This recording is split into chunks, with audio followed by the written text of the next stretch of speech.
Regionální přebor hodonínského seniorského futsalu vstoupil do své druhé poloviny. A hned v úvodu diváci mohli spatřit velké derby mezi domácím celkem Oranges a posledním vítězem Veselským Výběrem. Futsalový přebor nabídl v neděli na dubňanském umělém povrchu šlágr mezi loňskými mistry z Veselí nad Moravou a ambiciózním věkově mladým celkem z Dubňan.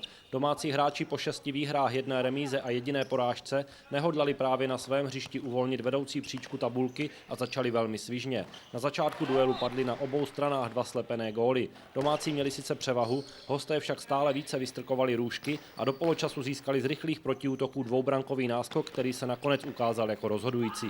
Dubňany se snažili být nepříjemným soupeřem, hodně se zlepšili oproti minulému ročníku, musíme pochválit.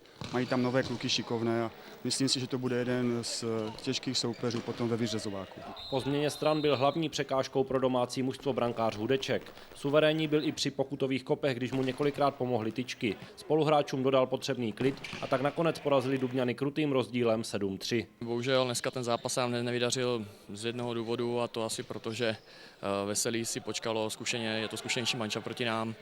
Dávali si to zezadu, čekali na breaky, které jim tam padaly. My až jsme druhou půlku měli vlastně několik možnost kopat penál, tak bohužel ani jedna nebyla proměněna.